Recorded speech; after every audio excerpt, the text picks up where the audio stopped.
चलिए स्वागत है आपका सीए इंटरमीडिएट के ग्रुप 1 के पेपर 1 अकाउंटिंग के ऑनलाइन लेक्चर्स में, है ना। तो सब्जेक्ट जैसे कि आपका सबका फेवरेट है, विच सब्जेक्ट? अकाउंटिंग। कहाँ छोड़े थे लास्ट टाइम अकाउंटिंग जब आपने फाउंडेशन क्लियर किया था, याद है?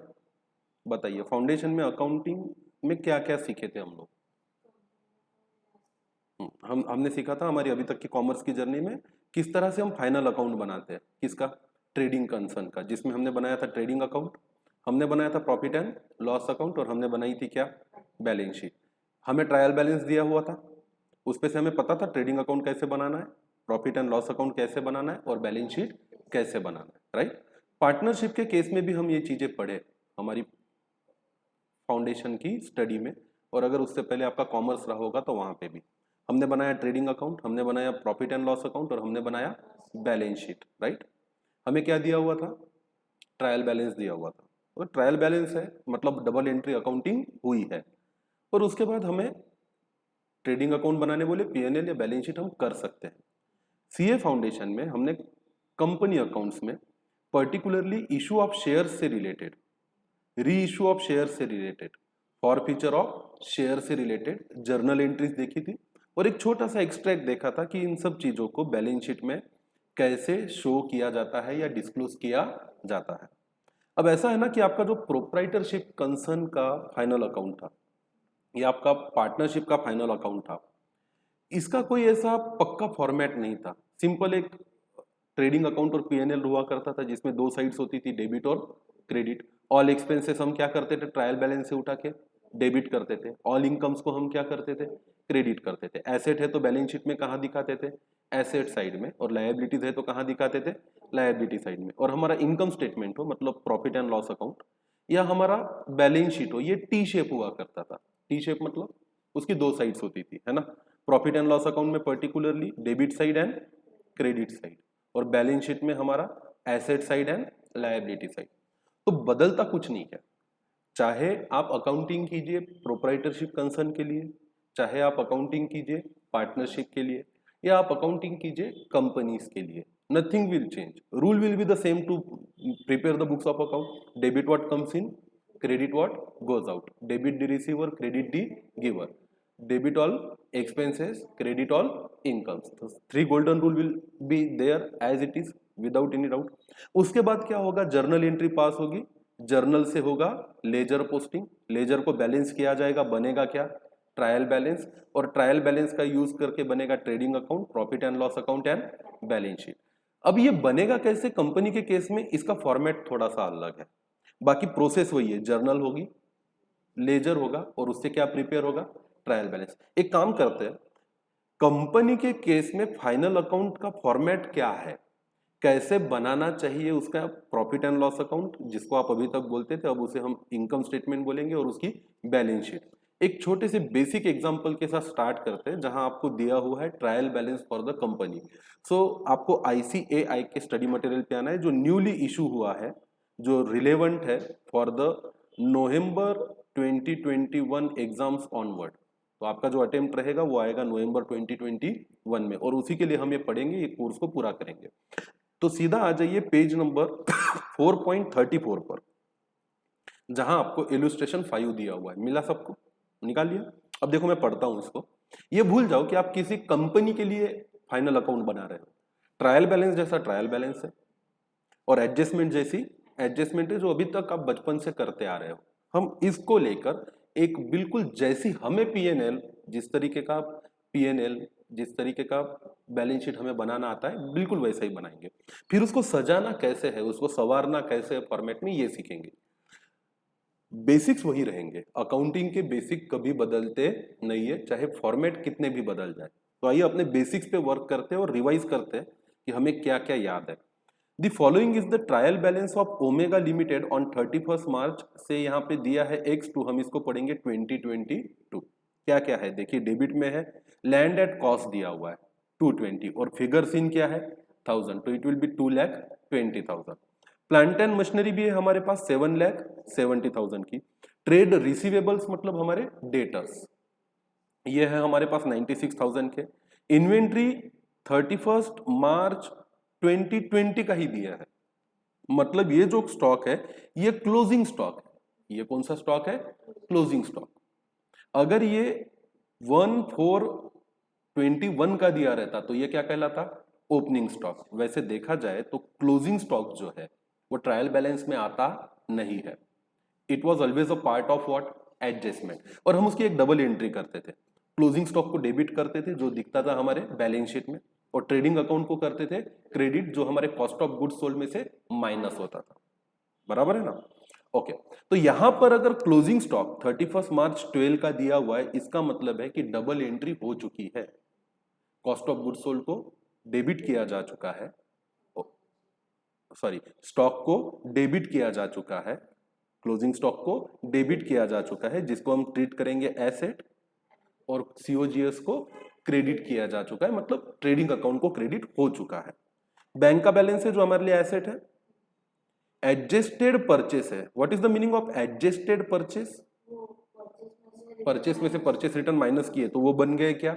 Adjusted purchase. और अगर इसमें क्लोजिंग स्टॉक भी एडजस्ट किया गया है, इसका मतलब क्या है? अगर आप आपके दिमाग में ट्रेडिंग अकाउंट लेके आते हैं तो यहाँ आपका ओपनिंग स्टॉक होता है, यहाँ उसके नीचे आपके परचेस लेस परचेस रिटर्न होते हैं, और यहाँ पे क्या होता है? आपका क्लोजिंग स्टॉक होता है।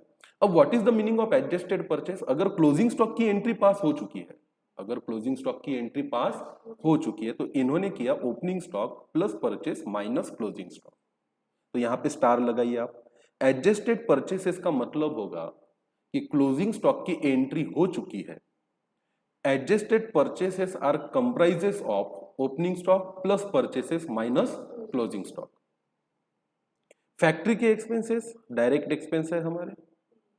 एडमिनिस्ट्रेशन के एक्सपेंसेस आमतौर पे हम इसे इनडायरेक्ट एक्सपेंसेस बोला करते थे, जो हमारे पीएनएल में क्या होते थे? डेबिट होते थे। डिबेंचर का जो इंटरेस्ट पे किया ये हमारे लिए एक्सपेंस है। हमने as a fund debenture raise किए थे, इशू किए थे, जिससे हमें पैसा आया था, और उसके बदले में एज अ कमिटमेंट हमने क्या पे किया है? इंटरेस्ट पे किया 20,000। Interim dividend paid. अब कंपनी के केस में जब कंपनी पैसा कमा के अपने शेयर होल्डर्स को देती है तो हम उसे क्या बोलते हैं? डिविडेंड बोलते हैं। प्रोप्राइटरशिप और पार्टनरशिप के केस में ये क्या हुआ करता था? ड्रॉविंग हुआ करता था। प्रोप्राइटर और पार्टनर अगर बिजनेस से पैसा निकालता है तो उसे हम क्या बोलते थे? ड्रॉइंग बोलते थे। एंट्री क्या होती थी? ड्रॉइंग को डेबिट और कैश बैंक को क्रेडिट। तो ड्रॉइंग का जो डेबिट बैलेंस है वो कहां दिखता था? ट्रायल बैलेंस के डेबिट में। Now you are not a proprietorship concern, you are not a partnership concern, but you are a company. Company के पास प्रॉफिट है, but within the year, during the year, साल अभी खत्म होने का था, वी एस्टिमेटेड कि हमें काफी सारा प्रॉफिट होने वाला है इस साल में। तो हमने क्या किया कि हमारे एस्टिमेट के हिसाब से हमें ऐसा लगा कि अभी इन बिटवीन द ईयर है, हम दिसंबर खत्म हो गया, अभी भी जनवरी फरवरी और मार्च खत्म होना बाकी है। हमारा एस्टिमेट है कि दिसंबर तक हमने 2 लाख रुपीस अर्न कर लिए नेट प्रॉफिट, और हमारा एस्टिमेट है कि 3 महीने में 1 लाख रुपया और अर्न करेंगे।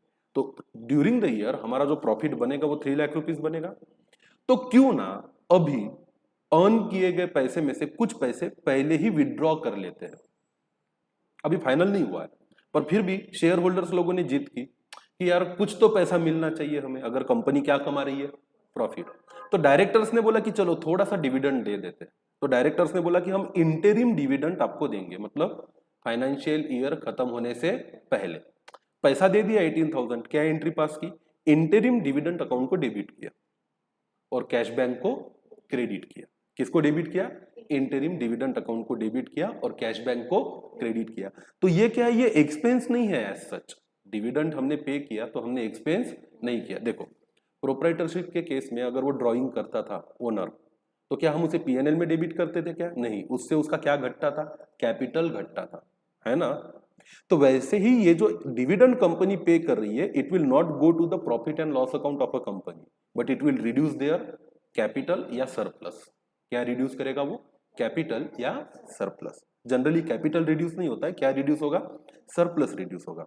तो चलिए इसका एडजस्टमेंट मैं बताता हूं आपको कैसा करना है। इक्विटी शेयर कैपिटल है, प्रोप्राइटरशिप के केस में अपना कैपिटल होता है ओनर्स कैपिटल। यहां कौन सा कैपिटल होगा? Equity share capital. कितने का है? 3 लाख रुपीस का। कैसे जनरेट हुआ होगा 3 लाख का इक्विटी कैपिटल? कंपनी जब इनकॉर्पोरेट हुई थी तो कंपनी ने क्या इशू किए होंगे? शेयर्स। क्या एंट्री पास की होगी? बैंक अकाउंट को डेबिट और इक्विटी शेयर कैपिटल को क्रेडिट। और उसका क्रेडिट बैलेंस आ गया हमारे ट्रायल बैलेंस में। 10% डिबेंचर से, मतलब हमने लोन लिया, डिबेंचर इज द डेब्ट ऑफ अ कंपनी, कंपनी ने लोन लिया है तो हमें जरूरत थी 2 लाख रुपीस की, तो हमने डिबेंचर्स इशू किए। क्या एंट्री पास की होगी? कैश बैंक अकाउंट को डेबिट और डिबेंचर अकाउंट को क्रेडिट, तो हमारे पास पैसा आ गया, that is our liability. General reserve क्या होता है कंपनी के केस में? What is the meaning of reserve? देखो, प्रोप्राइटरशिप के केस में जब आप प्रॉफिट एंड लॉस अकाउंट बनाते हो, मान के चलो कि आपका ग्रॉस प्रॉफिट है 1000 रुपीज, आपके एक्सपेंसेस है 800 रुपीज, तो आपका नेट प्रॉफिट कितना बैठा? 200। क्या करोगे इस नेट प्रॉफिट का? बैलेंस शीट में कैपिटल अकाउंट में ऐड करोगे। मान के चलो कि आपका ओपनिंग कैपिटल है 2000, इसमें ऐड कर दोगे कितना नेट प्रॉफिट? 200, और बाहर कितना दिखेगा? 2200। ऐसा ना करते हुए अगर मान के चलिए जब आपने बैलेंस शीट बनाया तो आपने कैपिटल उतना ही दिखाया, कितना? 2000, और इसमें ऐड करने की बजाय प्रॉफिट को नीचे दिखा दिया रिजर्व के नाम से, कितना? 200। क्या बिगड़ जाएगा? कुछ नहीं। पार्टनरशिप का जब हम फाइनल अकाउंट करते थे सीए फाउंडेशन में, तो क्या होता था? ये जो नेट प्रॉफिट है ये पार्टनर्स के कैपिटल अकाउंट या करंट अकाउंट में जाता था और वहां से बैलेंस शीट में दिखता था। हम ये भी तो करते थे ना कि कमाए हुए प्रॉफिट का कुछ हिस्सा कैपिटल अकाउंट में ट्रांसफर ना करते हुए कहां रखते थे? रिजर्व में रखते थे। तो what is reserve? Reserve is the part of your earning, the surplus in your profit and loss account, the surplus in your profit and loss account. जब आपके प्रॉफिट एंड लॉस अकाउंट की income side बड़ी होती है और expense side छोटी होती है, क्रेडिट बैलेंस ज्यादा होता है, तो उसे हम क्या कहते हैं? सरप्लस। तो कंपनी ने जब भी बिजनेस किया होगा इससे पहले, हो सकता है यहाँ पे 13,000 रुपीज दिख रहे हैं, तो पिछले साल क्या हुआ होगा? थोड़ा सा बैकग्राउंड देता हूं आपको। What would have happened in last year? Last year मान के चलो कंपनी का पहला साल था और कंपनी ने अपना इनकम स्टेटमेंट बनाया, प्रॉफिट एंड लॉस अकाउंट बनाया, जहां पे उनके ग्रॉस प्रॉफिट थे 20,000, उनके एक्सपेंसेस थे 7,000, तो उनके पास नेट प्रॉफिट या सरप्लस कितना बचा था? 13,000। ये 13,000 क्या है? उनका ओपनिंग जनरल रिजर्व है, जो हमें कहां दिख रहा है? प्रॉफिट एंड लॉस अकाउंट के, सॉरी, ट्रायल बैलेंस के क्रेडिट साइड। समझ में आ रही है बात आपकी? प्रॉफिट एंड लॉस अकाउंट है। अब what is the meaning of profit and loss account? सुनो मेरी बात, ध्यान से समझो ये सब चीजें होती कैसे है। ये आपका पहला लेक्चर है, अभी आप बिल्कुल ही नए हो। किस केस में? कंपनी के फाइनेंशियल स्टेटमेंट बनाने के केस में। अब मैं आपको बताता हूं, देखिए ध्यान से देखिए क्या हुआ था पिछले साल। प्रॉफिट एंड लॉस अकाउंट में कितना बैलेंस है? 72,000, और ये 13,000 नहीं है, ये है 1,30,000। तो चलिए मैं आपको एक थोड़ा सा छोटा सा डेमोन्स्ट्रेशन देता हूं। पिछले साल क्या हुआ होगा समझने की कोशिश कीजिए। ये कंपनी का पिछले साल का प्रॉफिट एंड लॉस अकाउंट है।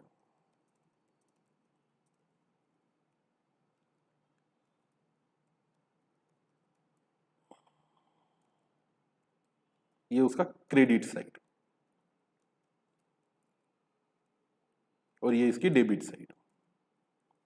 For your understanding let me tell you कि 1,30,000 2 लाख है, तो कंपनी का जो ग्रॉस प्रॉफिट था ना वो था से 3 लाख रुपीस। ये हो सकता था पिछले साल, पॉसिबल है ऐसा हुआ होगा कुछ? कोई दिक्कत इसमें समझने में? नहीं। कंपनी के मान के चलो एक्सपेंसेस जो थे, कहाँ गया कैलकुलेटर, करो तो 3 लाख माइनस 1,30,000 माइनस 72,000, 98,000, तो कंपनी के एक्सपेंसेस थे 98,000। तो कंपनी के पास जो प्रॉफिट बचा उसको क्या नाम देंगे अपन? Net profit. कितना बचा?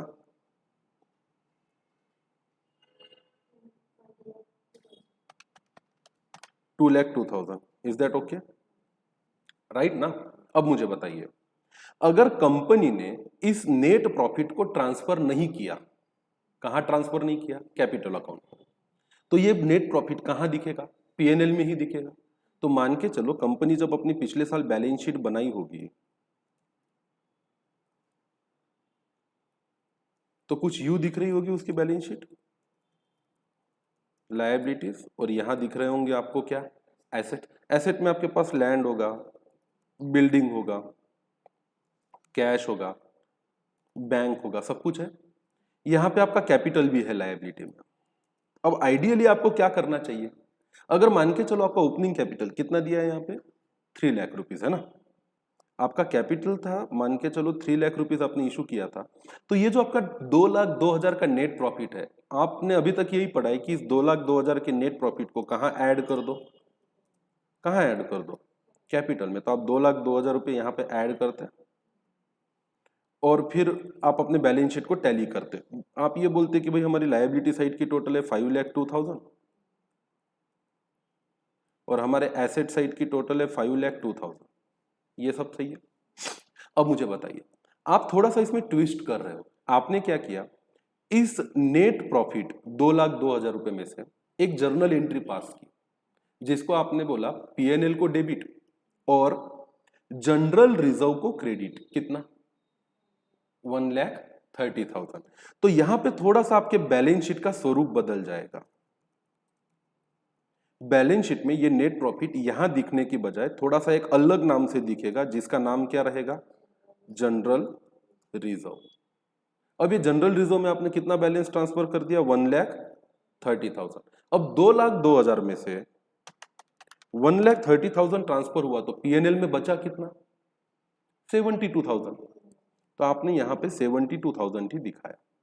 अब ये करने की बजाय कि कैपिटल में प्रॉफिट ऐड किया, आपने इसको ऐड नहीं किया, कैपिटल एक अलग हेड में दिखाया और नेट प्रॉफिट अलग हेड में दिखाया और इसको नाम दे दिया प्रॉफिट एंड लॉस अकाउंट। तो क्या क्या बदल जाएगा बताइए, कुछ भी नहीं, है ना। तो हम इसको बोलते हैं एप्रोप्रिएशन ऑफ प्रॉफिट। इस स्टेप को क्या बोला जाता है, एप्रोप्रिएशन ऑफ प्रॉफिट। अब होता कैसे, प्रॉफिट एंड लॉस अकाउंट के नीचे एक और अकाउंट बनता है। प्रॉफिट एंड लॉस अकाउंट के नीचे क्या बनता है, एक और अकाउंट, जिसको हम नाम देते हैं profit and loss appropriation account. और इसकी शुरुआत कहां से होती है, नेट प्रॉफिट से। उसकी डबल एंट्री क्या होती है, पीएनएल को डेबिट और पीएनएल एप्रोप्रिएशन को क्रेडिट। तो यहां हम बोलेंगे बाय नेट प्रॉफिट। ये आ गया हमारा 2,02,000। अब इसका एप्रोप्रिएशन करना मतलब इसका बंटवारा करना। 2,02,000 में से हमने कुछ बैलेंस कहां ट्रांसफर किया, जनरल रिजर्व में। एंट्री क्या पास करेंगे, पीएनएल एप्रोप्रिएशन को डेबिट और जनरल रिजर्व को क्रेडिट। तो ये चला गया भाई मेरा जनरल रिजर्व में। कितना रुपया, 1,30,000। और मेरे पीएनएल में कितना बैलेंस बच गया, टू बैलेंस सीडी के नाम से 72,000। क्रेडिट साइड बढ़ी है तो ये बैलेंस कौन सा बैलेंस है, क्रेडिट बैलेंस। और इस तरह से पिछला साल मेरा जब खत्म हुआ था तो मेरी पोजीशन थी, जस्ट एक इमेजिनरी पोजीशन है ना, आपको समझाने के लिए कि पीएनएल अकाउंट में बैलेंस आता कैसे, जिसको हम बोलते हैं ना कि प्रॉफिट एंड लॉस अकाउंट में क्या पड़ा हुआ है, हमारा बैलेंस पड़ा हुआ है। स्क्रीन पे दिख रहा है बराबर साफ सुथरा सबको। तो this is how it works. फिर अगला साल शुरू होगा। अगला साल जब शुरू होगा तो ये जो बैलेंस शीट है इसमें तो कैपिटल था, तो अगले साल भी ओपनिंग बैलेंस में आएगा वो। पीएनएल भी अगले साल के ओपनिंग बैलेंस में आएगा और ये जनरल रिजर्व भी अगले साल के ओपनिंग बैलेंस में आएगा जब हम पास करेंगे opening journal entry. Are you getting my point, okay that's good. चलिए फिर और आगे बढ़ते हैं। तो भाई फिर पिछला साल खत्म हो गया, अभी नया साल स्टार्ट हुआ, बराबर है ना। नए साल में क्या हुआ कि हमें साल भर ट्रांजैक्शन किए, सेल किया, परचेस किया, कैश आई, कैश गई और साल क्लोज हुआ।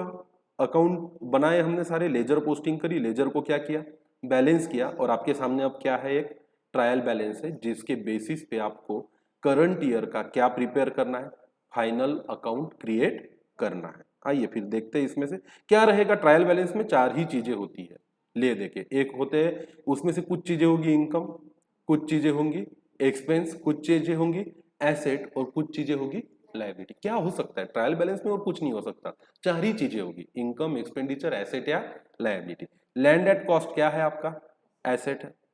प्लांट एंड मशीनरी क्या है आपका, एसेट है। आपके डेटर्स ट्रेड रिसीवेबल क्या है आपके, एसेट है। आपका क्लोजिंग स्टॉक आपका क्या है, एसेट है। बैंक बैलेंस आपका क्या है, एसेट है। आपके एडजस्टेड परचेसेस आपके एक्सपेंसेस, आपके फैक्ट्री एक्सपेंसेस आपके एक्सपेंसेस है। आपके एडमिनिस्ट्रेशन एक्सपेंसेस आपके एक्सपेंसेस है। सेलिंग एक्सपेंस आपके एक्सपेंस है। डिबेंचर पे इंटरेस्ट पे किया आपका एक्सपेंस है। इंटरिम डिविडेंड पे किया ये एक्सपेंस नहीं है, ये है एप्रोप्रिएशन ऑफ प्रॉफिट। ये क्या है बेटा? Appropriation of profit. कमाए हुए मुनाफे में से कुछ प्रॉफिट आपने क्या कर दिया? बांट दिया, डिस्ट्रीब्यूट कर दिया। अब मुझे बताइए, अगर आप पिछले साल भी कुछ इंटरिम डिविडेंड देते तो क्या सोच के इंटरिम डिविडेंड देते? कि हमारे पास कुछ प्रॉफिट पड़ा हुआ है। कितना प्रॉफिट पड़ा हुआ है अभी तक जिसका कुछ नहीं किया? 72,000। अब अगर इसमें से शेयर होल्डर बोलते पिछले साल कि नहीं साहब 12,000 तो दे दो हमें, कितना रुपया दे दो? 12,000। तो आप बैंक में से पेमेंट तो कर दोगे, जिसको आप बोलोगे कि डिविडेंड पे किया, बैंक को क्या करोगे? क्रेडिट। डेबिट किसको करोगे? इस अकाउंट को करोगे। इसका नाम है profit and loss appropriation account. तो आपने एक एंट्री पास की होती, आपने पास किया होता टू इंटरिम डिविडेंड। क्या एंट्री पास की होती? To interim dividend. और आपने यहाँ पे 12,000 दिया होता, तो फिर आपके पास अभी भी ऐसा प्रॉफिट बचता जिसका आपने कुछ नहीं किया, वो होता आपका टू बैलेंस सीडी 60,000। और इस तरह से आपका शायद पिछला साल क्या हुआ होता? क्लोज हुआ होता। Are you getting my point? चलो आगे बढ़ते हैं। ये अब आपके क्रेडिट में जितना भी बैलेंस दिया है, दो ही चीजें हो सकती है, either it is your liability or your income. Equity share capital ideally आपकी क्या है? लायबिलिटी। डिवेंचर आपका क्या है? लायबिलिटी। ये रिजर्व भी अभी अभी हमने दिखाया था, कहां दिखता है ये जनरल रिजर्व? आपके लायबिलिटी साइड में। ये आपका प्रॉफिट एंड लॉस अकाउंट में अगर कुछ बैलेंस बच जाए, मतलब आपके पास नेट प्रॉफिट है, उसमें से कुछ जनरल रिजर्व को ट्रांसफर किया, कुछ इंटरिम डिविडेंड में दे दिया, उसके बाद भी कुछ बच गया, जो उसी अकाउंट का क्या है? Closing balance. उसको ना तो कैपिटल में ऐड किया ना तो कुछ किया, उसको बैलेंस शीट में कहां दिखा दिया आपने? लायबिलिटी साइड में, क्योंकि उसमें क्रेडिट बैलेंस था। आइडियली उसमें डेबिट बैलेंस होता तो एसेट साइड में दिखाते। What is the meaning of debit balance in profit and loss account? Loss. Profit and loss account में अगर क्रेडिट बैलेंस है तो क्या है? इनकम है। डेबिट बैलेंस है तो क्या है? लॉस है। आइए और आगे बढ़ते हैं। तो ये भी आपकी लायबिलिटी है। सिक्योरिटीज प्रीमियम के बारे में आप पढ़ चुके थे, कहां पढ़े थे? सीए फाउंडेशन में। जब आप शेयर्स कैसे इशू करते हो? प्रीमियम पे, मतलब आपने जो वैल्यू रिसीव की है शेयर्स के इशू करने के बदले, वो उसकी नॉमिनल वैल्यू से ज्यादा थी। तो इसका मतलब है कि 3 लाख रुपए के शेयर आपने पास्ट में कभी कितने में इशू किए होंगे? 3,40,000 रुपए में। क्या एंट्री पास की होती? बैंक अकाउंट को डेबिट 3,40,000, टू शेयर कैपिटल कितना? 3 लाख, टू सिक्योरिटीज प्रीमियम कितना? 40,000। तो अगर क्रेडिट बैलेंस है सिक्योरिटी प्रीमियम अकाउंट में, तो ट्रायल बैलेंस बनते हुए को दिखेगा कि नहीं दिखेगा? क्रेडिट में दिखेगा। सेल्स 7 लाख रुपए, बराबर है। डेटर को या कैश को डेबिट और सेल्स अकाउंट को क्रेडिट, तो क्रेडिट ही बैलेंस होता है, इनकम है आपकी। ट्रेड पेएबल मतलब आपके सन्ड्री क्रेडिटर्स, ये आपकी क्या है? Liability. What is the meaning of provision for depreciation? आपके बेसिक्स जितने पक्के होंगे उतना आपको हेल्पफुल होगा। अब देखिए क्या होता है। मेरे पास प्लांट एंड मशीनरी है, कितने रुपए की? 7,70,000 की। अब मेरे पास इस प्लांट एंड मशीनरी पे डेप्रिसिएशन लगाने के दो रास्ते हैं। कौन से दो रास्ते? एक है डायरेक्ट मेथड और एक है इनडायरेक्ट मेथड। सी यहां पे थोड़ा सा ध्यान से देखो। मान के चलो ये मेरा प्लांट एंड मशीनरी अकाउंट है।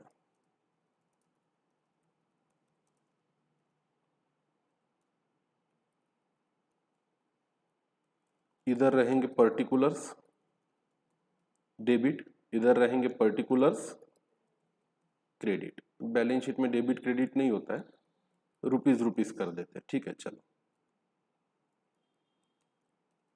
तो मैंने क्या किया, मशीन खरीदी, प्लांट खरीदा, कितने रुपए का? 7,70,000 का। तो मैं एंट्री क्या पास करूंगा? मशीनरी अकाउंट को डेबिट और बैंक अकाउंट को क्रेडिट से ये मेरी परचेस हो गई 7 लाख कितने की? 70,000 की, राइट। अब साल खत्म हुआ, मुझे इस पे डेप्रिसिएशन लगाना था 1,72,000 का। मैंने कैलकुलेट कर लिया कि डेप्रिसिएशन की वैल्यू 1,72,000 आती है। तो मेरे पास एक रास्ता क्या है पता है? डेप्रिसिएशन अकाउंट को डेबिट और सीधा सीधा प्लांट एंड मशीनरी को क्रेडिट। वो डेप्रिसिएशन का डेबिट कहां जाता? मेरे प्रॉफिट एंड लॉस अकाउंट के डेबिट। और बैलेंसिंग फिगर किसका होता? प्लांट एंड मशीनरी का। इसको हम डायरेक्ट मेथड बोलते हैं। मैंने क्या किया, इसके बदले में थोड़ा एक अलग मेथड यूज किया। वैसे ये सीए फाउंडेशन का पार्ट था आपके, तो मैंने इसमें डेप्रिसिएशन लगाने के लिए एक अकाउंट बनाया जिसको मैंने नाम दिया provision for depreciation account. Provision for depreciation account. और एक अकाउंट बनाया जिसका नाम था डेप्रिसिएशन अकाउंट। अब मेनू क्या चार्ज करना है बेटा, 1,72,000 का डेप्रिसिएशन चार्ज करना है। तो मैंने तो डेप्रिसिएशन है तो ये तो एक्सपेंस है, तो मैंने डेप्रिसिएशन अकाउंट में किया क्या, डेबिट। अब इसके क्रेडिट करने के लिए मेरे पास दो रास्ते हैं। एक तो मैं यहां क्रेडिट कर दूं, कौन से अकाउंट में, प्लांट एंड मशीनरी में, या तो मैं उसको यहां क्रेडिट करूं, कौन से अकाउंट में, प्रोविजन फॉर डेप्रिसिएशन अकाउंट में। इसको बोलते हैं इनडायरेक्ट मेथड। तो इसकी डबल एंट्री क्या हुई, डेप्रिसिएशन को डेबिट और प्रोविजन फॉर डेप्रिसिएशन को क्रेडिट, 1,72,000। अब ये तो चला गया प्रॉफिट एंड लॉस अकाउंट में डेप्रिसिएशन का डेबिट। मेथड वॉट एवर, चाहे आप डेप्रिसिएशन में डेबिट करके देखो, डेप्रिसिएशन में आप चाहो डेबिट करो यहां, और चाहो तो आप प्लांट एंड मशीनरी को क्रेडिट करो, या आप डेप्रिसिएशन को डेबिट करो और प्रोविजन फॉर डेप्रिसिएशन को क्या करो, क्रेडिट करो। ले देके अगर डेप्रिसिएशन अकाउंट में डेबिट बैलेंस है तो वो तो कहां चला जाएगा, पीएनएल में। तो हम इसको तो ट्रांसफर कर देंगे by profit and loss account. ये 72,000 ये तो नॉमिनल अकाउंट है, समय के साथ क्या हो जाएगा, क्लोज हो जाएगा, कैरी फॉरवर्ड होगा नहीं। अब मुझे बताइए, अब आपके पास ट्रायल बैलेंस जब बनेगा तो दो अकाउंट दिखेंगे, एक अकाउंट दिखेगा प्लांट एंड मशीनरी अकाउंट और एक अकाउंट दिखेगा provision for depreciation account. Plant and machinery account पे कौन सा बैलेंस होगा, डेबिट बैलेंस, तो कौन से साइड में दिखेगा, डेबिट में। प्रोविजन फॉर डेप्रिसिएशन अकाउंट में हमेशा ही कौन सा बैलेंस होगा, क्रेडिट बैलेंस, और वो ट्रायल बैलेंस के कौन से साइड में दिखेगा, क्रेडिट साइड में। आइडियली मुझे बताओ, कैलकुलेटर उठाओ, अगर आप 7,70,000 रुपीज में 1,72,000 का डेप्रिसिएशन माइनस करते तो आइडियली आपके बैलेंस शीट में आपका प्लांट एंड मशीनरी कितने में दिखना चाहिए था, 5,98,000 में, पर अब नहीं ऐसा दिखेगा। अब आपको बैलेंस शीट जब बनानी है तो थोड़ा सा आपका बैलेंस शीट का स्वरूप अलग रहेगा। कैसे, आओ देखते हैं उसका एक छोटा सा डेमोन्स्ट्रेशन। तो भाई ये साल खत्म हुआ, अब हमने बनानी है क्या, हमारी बैलेंस शीट, जिसके दो पार्ट्स है, एक है लायबिलिटीज और एक है एसेट। इसका जो प्लांट एंड मशीनरी है ये जाएगा ओरिजिनल कॉस्ट पे बैलेंस शीट में 7,70,000, और इसका जो क्रेडिट बैलेंस है किसका, प्रोविजन फॉर डेप्रिसिएशन का। क्रेडिट बैलेंस तो आमतौर पे लायबिलिटी साइड में जाता है, तो आपको तो वैसे देखा जाए तो यहां दिखाना चाहिए प्रोविजन फॉर डेप्रिसिएशन कितना, 1,72,000, और इस तरह से आपकी बैलेंस शीट फाइनल होनी चाहिए थी। कौन से साल में, किसी भी साल में, अगर आप प्रोविजन फॉर डेप्रिसिएशन अकाउंट बनाते हो तो। पर आप ऐसा ना करते हुए क्या करोगे, इस प्रोविजन फॉर डेप्रिसिएशन को लायबिलिटी साइड में ना दिखाते हुए एसेट साइड में ही प्लांट एंड मशीनरी में से क्या करके दिखाओगे, माइनस। क्या इससे आपके बैलेंस शीट के टोटल पे कोई असर पड़ेगा, नहीं पड़ेगा। ले देके जब आप आउटर कॉलम में प्लांट एंड मशीनरी को निकालोगे तो बैलेंसिंग फिगर बाहर कितना दिखेगा आपका, 5,98,000। ये हुआ था पिछले साल, ये हुआ था कब, पिछले साल। तो पिछले साल हमने मशीन खरीदी थी 7,70,000 की, बाद में साल भर में उसमें कोई ट्रांजैक्शन नहीं हुआ, तो वो कैरी फॉरवर्ड हो गया अगले साल में। तो अगले साल भी ट्रायल बैलेंस में दिख रहा है कितना, 7,70,000। आपने एक अकाउंट और बनाया था प्रोविजन फॉर डेप्रिसिएशन, वो भी कैरी फॉरवर्ड हुआ अगले साल में। अब ये 1,72,000 इसी प्लांट एंड मशीनरी का आज तक का क्या है, डेप्रिसिएशन।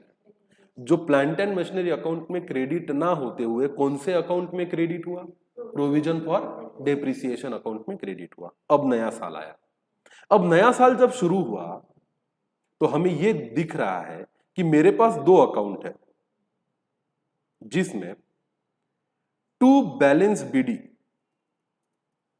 चालू साल में प्लांट एंड मशीनरी में कितना दिख रहा है, 7,70,000, और प्रोविजन फॉर डेप्रिसिएशन अकाउंट में बाय बैलेंस बीडी दिख रहा है कितना, 1,72,000। अब इसको आगे और समझिए, अगर मुझे यह पता चला कि इस साल मुझे 1 लाख का डेप्रिसिएशन और लगाना है, इस साल मुझे कितने का डिप्रिसिएशन लगाना है, 1 लाख का।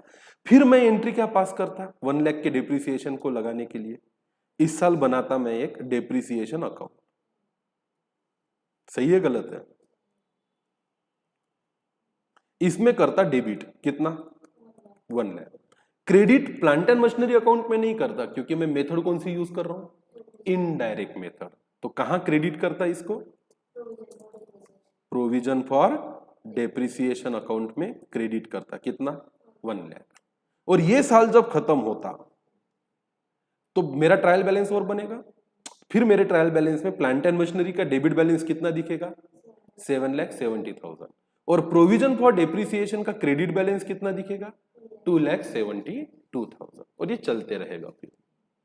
फिर वैसे तो देखा जाए तो अगर आप इमेजिन करते हो तो ये प्रोविजन फॉर डेप्रिसिएशन को उठा के आप किस में रख दो, प्लांट एंड मशीनरी में, तो डेबिट में कॉस्ट दिखेगी और क्रेडिट में उसका क्या दिखेगा, डेप्रिसिएशन, उसकी नेट वैल्यू दिखेगी। ऐसा ना करते हुए हम अगले साल जब बैलेंस शीट बनाएंगे तो हमारी बैलेंस शीट में 2 साइड्स होंगी। एक कौन सी साइड होगी, लायबिलिटी साइड, और एक होगी एसेट साइड। एसेट साइड में क्या दिखेगा मुझे, प्लांट एंड मशीनरी, कितने की, 7,70,000 की। लेस क्या करूंगा मैं इसमें से, प्रोविजन फॉर डेप्रिसिएशन। अब वो प्रोविजन फॉर डेप्रिसिएशन बढ़ के कितना हो गया, 2,72,000। तो बाहर मेरा बैलेंस कितना दिखेगा, 4,98,000।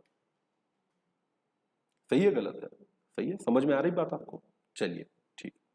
तो ये provision for depreciation account will always show कौन सा बैलेंस, क्रेडिट बैलेंस। और इसकी क्रेडिट बैलेंस की एंट्री क्या बनती है, डेप्रिसिएशन अकाउंट को डेबिट और प्रोविजन फॉर डेप्रिसिएशन अकाउंट को credit. Are you getting my point, good.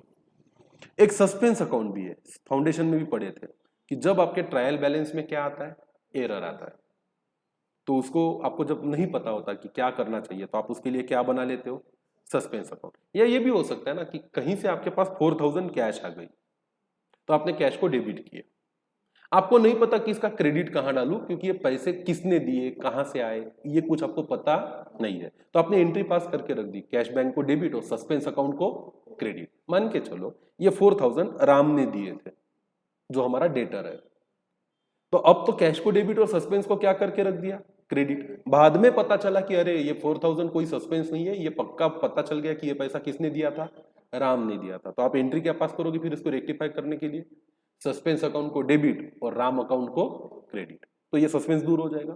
तो है कुछ तो सस्पेंस में है, और उस सस्पेंस को खोला जाएगा कहां पे, एडजस्टमेंट में। नीचे क्या लिखा है, additional information, the authorised share capital of a company is 40,000 shares of 10 each.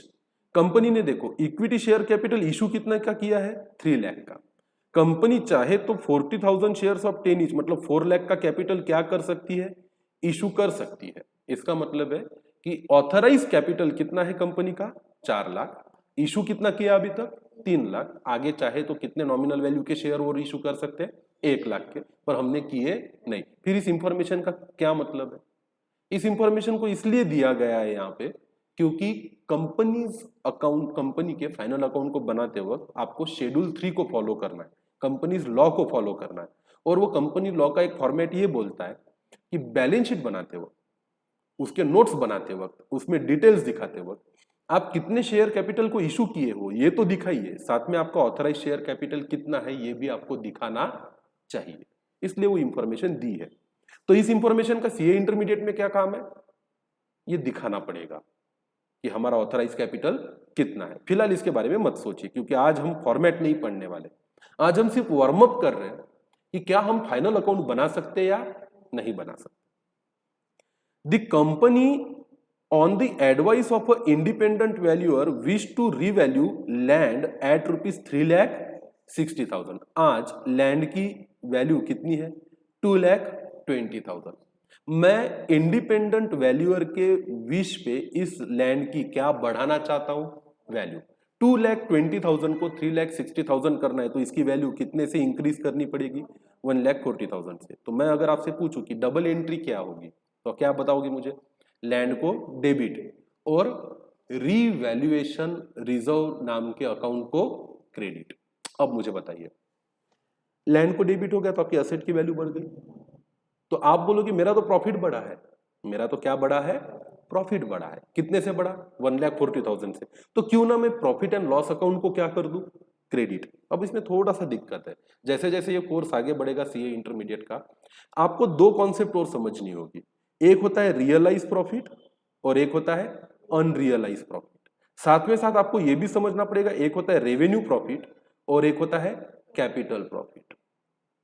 आमतौर पे ये जो लैंड की वैल्यू आपकी बढ़ी है, आपने लैंड बेची क्या, नहीं, तो ये बढ़ी हुई वैल्यू, ये बढ़ी हुई प्रॉफिट क्या आपका रियलाइज हुआ, क्या आपके हाथ में आए क्या 1,40,000, नहीं। तो इसका मतलब ये अनरियलाइज है। इसका नेचर रेवेन्यू प्रॉफिट है कि कैपिटल प्रॉफिट है। रेवेन्यू प्रॉफिट क्या होता है, जहां हम गुड्स खरीदते हैं और गुड्स को बेचते हैं, जैसे हमारा ग्रॉस प्रॉफिट हो गया, बराबर है, जो हमारी ट्रेडिंग एक्टिविटी से मिलता है हमें, उसको हम कौन सा प्रॉफिट बोलते हैं, रेवेन्यू। क्या ये उस नेचर का प्रॉफिट है क्या, नहीं। तो ये कैपिटल एसेट की या फिक्स एसेट की वैल्यू को बढ़ने की वजह से हुआ प्रॉफिट है। उसमें भी ये अनरियलाइज है। हम मान रहे हैं कि हमारे एसेट की क्या बढ़ी है, वैल्यू। हम चाहे तो हमारी बैलेंस शीट में इसकी वैल्यू को बढ़ा के दिखा सकते हैं। वैसे तो हमने कॉस्ट प्रिंसिपल पढ़ा था, जो ये कहता है कि आपको किसी भी फिक्स एसेट को आपकी बुक में कॉस्ट पे ही दिखाना चाहिए, उसकी ओरिजिनल या हिस्टोरिकल कॉस्ट पे, जितने पे आपने आपके एसेट को क्या किया था, हिस्टोरिकली एक्वायर या परचेज किया था। इस मेथड को, जहां पे हम हमारी एसेट की वैल्यू को बढ़ा के दिखाते हैं, इसको फेयर वैल्यू बोला जाता है। क्या बोला जाता है, फेयर वैल्यू।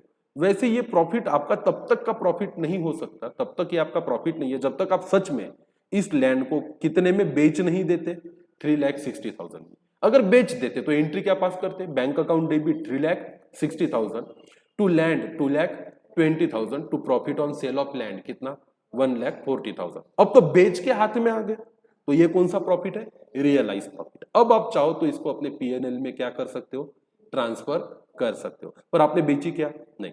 वैसे तो मैं बोलूं मेरे हाथ में ये मार्कर है, इसकी बहुत ही ज्यादा वैल्यू है, 800 रुपए का स्टाइलस है, I want to show it at 8 lakh rupees. कोई मुझे रोक सकता है क्या, दिखा दूं ना मैं मेरे बैलेंस शीट में मेरे स्टाइलस की वैल्यू 800 ना दिखाते हुए 8 लाख रुपीज दिखा दूं। स्टाइलस में किया 7,92,000 डेबिट और एक रिजर्व बना के रख दिया, जिसमें क्या कर दिया, क्रेडिट। अब देखो असेट की वैल्यू बढ़ाते वक्त बहुत ही सिंपल एक खेल खेला जाता है, ये खेल भी सीख लो। ये आपकी बैलेंस शीट है, मान के चलो आपके पास कोई एक पर्टिकुलर एसेट है जो आपने खरीदा था 2,20,000 रुपए में, तो आपके बैलेंस शीट के एसेट साइड में कितने में दिखेगा, 2,20,000 में। एक दिन आपको लगा कि मैं इसको 3,60,000 में दिखाना चाहता हूं, आपकी बैलेंस शीट टैली है, बराबर है, इधर की भी टोटल 2,20,000 है, इधर की भी टोटल 2,20,000 है। अब खामखाई यहां पे लो आपका कैपिटल है 2,20,000, इज दैट ओके, आपकी बैलेंस शीट अभी क्या है, टैली है, और ये एसेट का नाम भी बदल देते, लैंड है आपके पास। मतलब आपने बिजनेस स्टार्ट किया 2,20,000 से, 2,20,000 की लैंड खरीदी, ये आपकी आज के तारीख की बैलेंस शीट है। एक दिन आपको लगता है नहीं यार मेरे लैंड की वैल्यू बढ़ गई, मुझे दिखाना है इसको 3,60,000। कैसे दिखाओगे, 3,60,000 में दिखाने के लिए 1,40,000 यहां क्या करने पड़ेंगे, ऐड करने पड़ेंगे। तो लो आपने यहां ऐड कर दिया, उसको नाम दे दिया रिवैल्यूएशन। कितने से रिवैल्यू किया इसको, तो हो गई आपकी इच्छा पूरी। क्या सिर्फ डेबिट करने से चलेगा क्या, नहीं, इसका इक्वल क्या करना पड़ेगा, क्रेडिट। आपने सोचा कि चलो प्रॉफिट एंड लॉस अकाउंट में क्रेडिट कर देता हूं, कहां क्रेडिट कर देता, प्रॉफिट, तो आपका उससे प्रॉफिट बढ़ता, बढ़ा हुआ प्रॉफिट 1,40,000 रुपए यहां पे आ जाता। पर ये आप गलत कर रहे हो। आमतौर पे प्रॉफिट एंड लॉस अकाउंट में वही चीजें क्रेडिट होती है, पहली वो आपका रेवेन्यू नेचर का प्रॉफिट होना चाहिए, दूसरा वो प्रॉफिट रियलाइज भी होना चाहिए, जिसको बोला जाता है रेवेन्यू रिकग्निशन। अकाउंटिंग स्टैंडर्ड 9 हम पढ़ेंगे उसके बारे में। A lot of things to be learned. Now the CA intermediate study and the final account of company is a little different thing, little advanced thing than what you have already learned in the CA foundation. अब क्या करूं, अब अगर मुझे इसे revalue ही करना है तो मैं लैंड में डेबिट करूंगा और एक अकाउंट बनाऊंगा जिसका नाम रहेगा रीवैल्यूएशन रिजर्व। क्या नाम रहेगा इसका, रीवैल्यूएशन रिजर्व। इसमें कोई रोक टोक नहीं है। ऐसा करने से बैलेंस शीट में ही आपके एसेट की वैल्यू बढ़ी, तो बैलेंस शीट में ही आपकी किसकी वैल्यू बढ़ी, लायबिलिटी की। क्या ऐसा करने से आपका प्रॉफिट बढ़ गया क्या, पीएनएल के क्रेडिट में डालते तो क्या ज्यादा दिखता, प्रॉफिट। और ऐसा ये तो सही मायने में प्रॉफिट है ही नहीं। एक तो बिल्कुल भी रियलाइज प्रॉफिट नहीं है, हालांकि उसकी मार्केट वैल्यू होगी भी 3,60,000 या 5 लाख भी होगी, पर क्या वो रियलाइज हुआ क्या? नहीं। तो हम कॉस्ट प्रिंसिपल को ही फॉलो करेंगे। और अगर आप आपके एसेट को अपवर्ड रिवैल्यूएट करना चाहते हैं, क्या करना चाहते हैं? Upward revaluation. हमारा एक प्रिंसिपल भी है जिसको हम बोलते हैं, आप लोग पढ़े बेसिक अकाउंटिंग प्रिंसिपल पढ़े थे सीए फाउंडेशन में, याद है? एक प्रिंसिपल है जिसका नाम है कंजर्वेटिज्म। क्या नाम है? कंजर्वेटिव होना मतलब क्या? ज्यादा उछल उछल करने का नहीं। इसका मतलब क्या है कि अगर आपको यह लगता है कि किसी चीज में आपका प्रॉफिट है तो रुको, जरा रुको, सब्र करो। प्रॉफिट को प्रॉफिट दिखाने में गड़बड़ मत करो, आराम से पहले तय करो, देखो अगर वो प्रॉफिट पुख्ता है कि आपके हाथ में आ गया है या पक्के में आ ही जाएगा, तो ही उस चीज को क्या मानो? प्रॉफिट। लॉस के मामले में ऐसा मत सोचो। लॉस अगर दूर से भी दिखता है और ऐसा लगता है ये लॉस हो सकता है या होगा, तो उसे आज ही लॉस मान लेने में हर्ज नहीं है। ओके, तो यहां पे लैंड की जो मेरी वैल्यू बढ़ी है, ये मेरा प्रॉफिट बढ़ाएगी क्योंकि मेरे एसेट की क्या बढ़ रही है? वैल्यू। तो इसको प्रॉफिट एंड लॉस अकाउंट में क्रेडिट करने से पहले 50 बार सोचिए। हम कंजर्वेटिव है, हम इस तरीके से प्रॉफिट को प्रॉफिट मानते नहीं है। हाँ, अगर सच में 2,20,000 की मशीन को 3,60,000 में बेच देते तो आपको कोई नहीं रोकता था। कैश को डेबिट करो, बैंक को डेबिट करो 3,60,000, लैंड को क्रेडिट करो 2,20,000 और profit on sale of land को क्रेडिट करो कितना? 1,40,000। तो दिक्कत नहीं है क्योंकि अब ये पक्का हो चुका है कि ये आपका कौन सा प्रॉफिट है? रियलाइज प्रॉफिट है। अब 2,20,000 की लैंड आपसे कोई कल बोलता यार इसकी कीमत कम हो चुकी है, ये नहीं बिकेगी अब 2,20,000 में, क्योंकि ये लैंड में से कुछ हिस्सा जो ऐसा है ना जिसपे गवर्नमेंट कभी भी कंस्ट्रक्शन की परमिशन नहीं देगा, कोई इशू है, तो मार्केट में उसकी कीमत घट गई। अब तो ये पक्का हो चुका है कि आपके 2 लाख के लैंड की वैल्यू कितने से कम हो गई? 20,000 से। और आप चाहते भी हो कि इस लॉस को क्या दिखा दूं? लॉस। और इस पे दिक्कत नहीं है। कंजर्वेटिज्म यही कहता है कि प्रॉफिट को प्रॉफिट दिखाते वक्त 50 बार सोचो, और लॉस को अगर दूर से भी दिखता है कि ये क्या है? लॉस, तो उसको लॉस मान लो। ऐसे केस में आप क्या एंट्री करते? अगर आपको 20,000 रुपए से इसकी कीमत घटानी होती तो आप सीधा सीधा पीएनएल को डेबिट करते और लैंड को क्रेडिट करते, और वैल्यू लैंड की 2,20 से घट के कितने पे आ जाती? 2 लाख। तो बहुत दो अलग प्रिंसिपल है। एसेट को अपवर्ड रिवैल्यूएशन करना है, जहां आपका प्रॉफिट हो रहा है तो उसे पीएनएल में दिखाना नहीं है। पर अगर एसेट को डाउनवर्ड रिवैल्यू करना है तो कोई दिक्कत नहीं है, आप उसको पीएनएल में डेबिट कर सके, एसेट अकाउंट में क्रेडिट कर सकते हो। हमारे अकाउंटिंग कन्वेंशंस और प्रिंसिपल्स भी इसकी इजाजत देता है, पर प्रॉफिट को प्रॉफिट मानने की इजाजत देता नहीं है। आओ फिर आगे देखते हैं। Declare a final dividend of 10% on 2 अप्रैल 2022। अब साल तो खत्म हो गया 31 मार्च 2022 को। उसके 2 दिन बाद हमने पूरा हिसाब किताब कर लिया और मैनेजमेंट ने, बोर्ड ऑफ डायरेक्टर ने फैसला लिया कि हम 10% का फाइनल डिविडेंड दे देंगे। बराबर है? अब आप ऑलरेडी, आपका शेयर कैपिटल कितना है? 3 लाख। 3 लाख का 10% कितना होता है? 30,000। तो आपने और बोला कि चलो काफी सारा प्रॉफिट है, 30,000 और देते हैं। पर आप ये दे कब रहे हो? पिछले साल में कि अगले साल में? अगले साल। पहली बात। तो फिर सवाल आता है, इस साल क्या ये लायबिलिटी है क्या? अभी तो साल खत्म हो गया 31 मार्च को, 2 दिन बाद मुझे पेमेंट करना है। अगर मैं 31 मार्च से पहले ही 30,000 रुपीज का पेमेंट कर देता, किससे पहले कर देता? 31 मार्च को या उससे पहले डिविडेंड पे कर देता 30,000 का, तो एंट्री क्या पास करता? पीएनएल एप्रोप्रिएशन को करता डेबिट और बैंक को करता क्रेडिट। फिर कुछ लोगों ने ये बोला कि फिर आपने वादा तो कर दिया है कि आप क्या पे करेंगे? डिविडेंड। तो आप ऐसा करो ना, पीएनएल एप्रोप्रिएशन को डेबिट कर दो और डिविडेंड पेएबल अकाउंट को क्रेडिट कर दो। पे किया तो एक्सपेंस हो गया या चला गया, वादा किया है देंगे पर दिया नहीं, इसका मतलब आपकी लायबिलिटी है। तो पहले हुआ करता था ऐसा कि डिविडेंड जब डिक्लेयर होता था ना, तो उसको लायबिलिटी के तौर पे कंपनी दिखाती थी, पीएनएल एप्रोप्रिएशन को डेबिट करती थी और डिविडेंड पेएबल को क्रेडिट करती थी। फिर अगले साल जब पेमेंट करते थे 2, 4 या 5 या 6 दिन बाद, तो एंट्री क्या पास करते थे? डिविडेंड पेएबल को डेबिट और बैंक को क्रेडिट। पर अब रूल ये कहता है कि अगर आपने डिविडेंड फाइनल प्रपोज किया है प्रॉमिस किया है कि देंगे या डिक्लेयर किया है, तो इस डिविडेंड को लेकर आपको सिर्फ एक नोट्स देनी है। क्या देनी है? नोट्स। नीचे लिखना है कि हमने डिविडेंड प्रपोज किया है या डिक्लेयर किया है। इसकी कोई भी अकाउंटिंग एडजस्टमेंट या एंट्री नहीं करनी है इस साल। फिर अब डिक्लेयर किया, प्रपोज किया, वादा किया, प्रॉमिस किया, तो 2 अप्रैल के बाद 2, 3, 4, 5 दिनों में तो पैसा देना पड़ेगा, तो तब एंट्री करो। क्या एंट्री करोगे? पीएनएल एप्रोप्रिएशन को डेबिट और नहीं कैश बैंक को क्रेडिट। दे दो ना पैसा सीधा, पेमेंट ही करना है ना। पेमेंट तो credit what goes out, cash तो गई। चल, suspense account of 4000 represents cash received on sale of some of the machinery on 1/4/2021, मतलब साल के पहले दिन ही क्या बेच दी थी हमने? मशीन। अब मशीन बेच दी, कितना रुपया आया? 4000। तो आपके कैशियर ने 4000 रुपीज ले लिया। मशीन जिसके अंडर थी, जिसके कंट्रोल में थी, कोई ना कोई तो इंचार्ज रहा होगा ना, उसने उस मशीन के एक पार्ट को दे भी दिया और उससे 4000 रुपीज लेके कैशियर को दे दिए। अब कैशियर को यह ना समझ में आए कि कैश को तो डेबिट कर लिया उसने, क्रेडिट करूं किसको? हालांकि ये सेल ऑफ मशीन था, तो कौन से अकाउंट में क्रेडिट होना चाहिए था? मशीन अकाउंट में। इसकी डबल एंट्री होनी चाहिए थी, कैश को डेबिट और मशीन को क्रेडिट। ऐसा उसको समझ में नहीं आया होगा कि ये किस चीज का है, काय का है ना। तो उसने क्या किया? कैश को डेबिट किया और सस्पेंस को क्रेडिट करके रख दिया।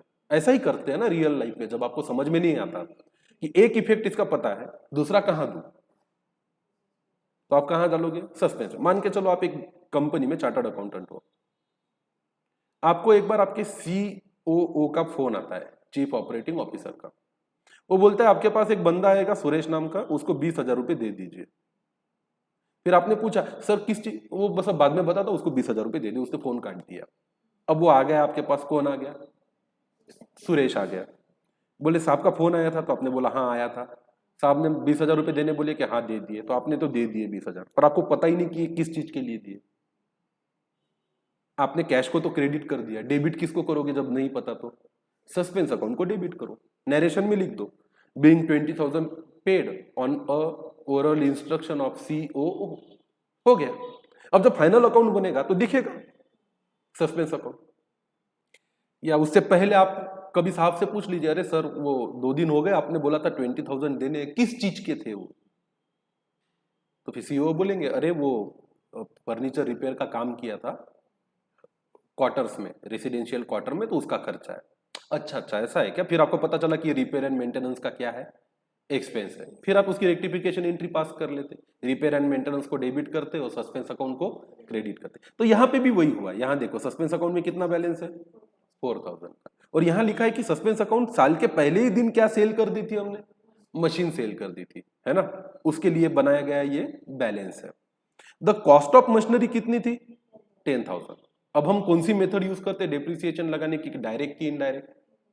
इनडायरेक्ट। जहां मशीन अकाउंट में कॉस्ट ही दिखाते हैं सिर्फ प्लांट एंड मशीन में, और उसका डेप्रिसिएशन कौन से अकाउंट में दिखाते हैं? अलग अकाउंट में। एंड अकुमुलेटेड डेप्रिसिएशन कितना है उसका अभी तक का? 8,000। अब मुझे बोलो कि अगर एक ही मशीन होती है आपके पास, आपने खरीदी थी ये 10,000 में, और इस पे अभी तक का डेप्रिसिएशन लगता 8,000, तो ये अकाउंट आज आपको बैलेंस कितना दिखाता? 2,000। 2 की मशीन को कितने में बेचा आपने? 4,000 में। तो जर्नल एंट्री क्या पास करते? Bank account debit 4,000 to machine account कितना? 2,000 to profit on sale of machine कितना? 2,000। यही एंट्री होती थी ना। कौन सी मेथड में? डायरेक्ट मेथड में। पर ये डायरेक्ट मेथड है क्या? नहीं। तो जब एक ऐसी मशीन बेची गई है जिसकी कॉस्ट है 10,000 और आपके बुक में मशीन भी दिख रही है कितने में? 10,000 में, उस पर्टिकुलर पार्ट का डेप्रिसिएशन है कितना? 8,000। और आज भी प्रोविजन फॉर डेप्रिसिएशन अकाउंट में उसका क्रेडिट बैलेंस है कितना? 8,000। और वो मशीन कितने में बेची आपने? 4,000 में। अगर यहां पे सस्पेंस अकाउंट ना होता, अगर यहां पे क्या ना होता? सस्पेंस अकाउंट ना होता, तो आप इसकी क्या जर्नल एंट्री पास करते पता है? आप एंट्री पास करते बैंक अकाउंट को डेबिट कितना? 4,000। बराबर है। प्रोविजन फॉर डेप्रिसिएशन अकाउंट को भी करते डेबिट कितना? 8,000। 2 करते प्लांट अकाउंट,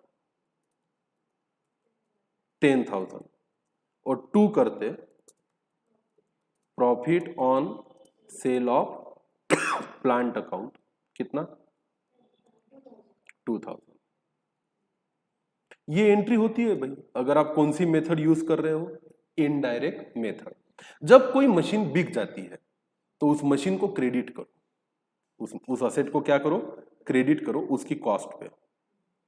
उसका अभी तक का जो डेप्रिसिएशन है जिसमें ऑलरेडी क्रेडिट बैलेंस है उसको भी खत्म कर दो, उसको क्या कर दो, डेबिट। जो मशीन गई उसको क्रेडिट करके खत्म करो, जो डेप्रिसिएशन है उसको डेबिट करके खत्म करो। जितने में बेचा उतना कैश को डेबिट, और प्रॉफिट हुआ तो प्रॉफिट को क्रेडिट, और लॉस होता तो लॉस को डेबिट। करते नहीं करते? अब ये एंट्री किस चीज से जुड़ी हुई है, सस्पेंस अकाउंट से। तो आपने तो बैंक को पहले ही डेबिट कर दिया था, अब एंट्री क्या पास होगी, इसको रेक्टिफाई करना है तो सस्पेंस अकाउंट को debit, provision for depreciation account को डेबिट, प्लांट को क्रेडिट, और profit on sale of plant को क्रेडिट। आइडियली ये profit on sale of plant कहां जाता है, आपके प्रॉफिट एंड लॉस के क्रेडिट में, बराबर है। आइए आगे बढ़ते हैं। Depreciation is to be provided on plant and machinery at 10% ऑन क्या, कॉस्ट। अब आपको पता है एट कॉस्ट आपका प्लांट एंड मशीनरी कितने में दिख रहा है, 7,70,000। साल के पहले ही दिन उसमें से कितने की कॉस्ट की मशीन बेच चुके थे, 10,000 के कॉस्ट की बेच चुके थे।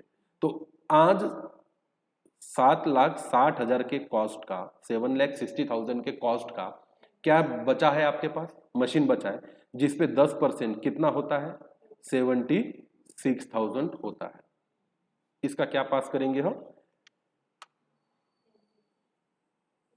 डेप्रिसिएशन चार्ज करेंगे, बराबर है ना। तो आपको बनाना है, you are required to prepare the Omega limited balance sheet and statement of profit loss with notes to account for the year ended as per schedule 3।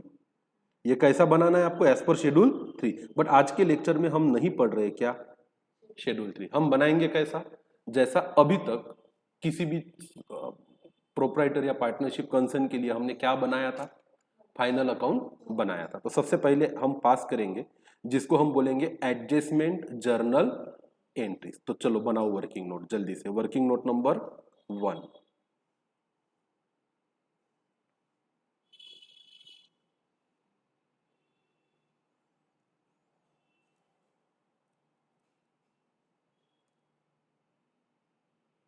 सबसे पहले तो हेडिंग दीजिए,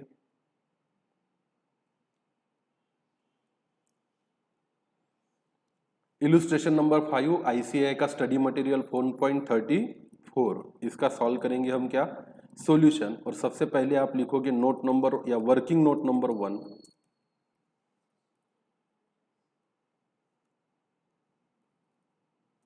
और यहां हम सबसे पहले लिखेंगे एडजस्टमेंट जर्नल एंट्रीज। जहां जहां आपको ऐसा लगता है कि डबल एंट्री पास करनी चाहिए वहां वहां डबल एंट्री पास करेंगे। तो आइए कहां कहां एडजस्टमेंट है देखिए। ऑथराइज शेयर कैपिटल तो एक डिस्क्लोजर रिक्वायरमेंट है, इसको क्या बोलेंगे हम, डिस्क्लोजर रिक्वायरमेंट। इसको सिर्फ दिखाना है कि आपका बैलेंस शीट में तो उतना ही दिखेगा। 3 लाख अगर आपने इशू किया है, डबल एंट्री 3 लाख की हुई है, तो बैलेंस शीट में आपका शेयर कैपिटल कितना दिखेगा, सिर्फ 3 लाख रुपया ही दिखेगा, बराबर है ना।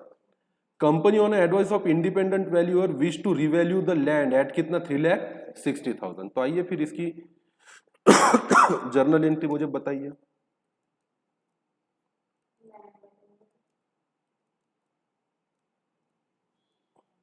लिखिए पर्टिकुलर्स डेबिट क्रेडिट। क्या एंट्री पास करोगे, लैंड, लैंड है कि लैंड एंड बिल्डिंग है, लैंड है ना।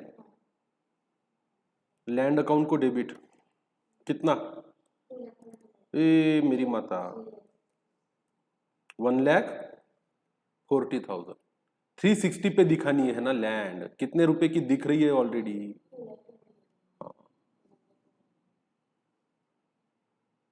220 की 360 में दिखानी है। तो लैंड में कितना डेबिट करोगे, 1,40,000। और क्रेडिट अभी अभी बताया था, किसको करोगे, कौन सा रिजर्व, रीवैल्यूएशन रिजर्व को क्रेडिट, कितना 1,40,000। और नरेशन में लिखोगे being land re-evaluate upward land का कौन सा रिवैल्यूएशन किया, अपवर्ड रिवैल्यूएशन किया। नेक्स्ट क्या कहती है अगली एंट्री, डिक्लेयर करो फाइनल डिविडेंड, कितने रुपए का, 10% का। इसके लिए थोड़ी सी जगह आप छोड़ दोगे, यहां पे लिखोगे note number 2, declaration of final dividend.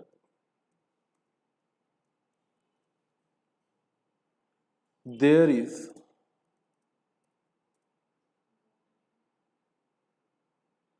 No, there will be लिखो, there will be no accounting entry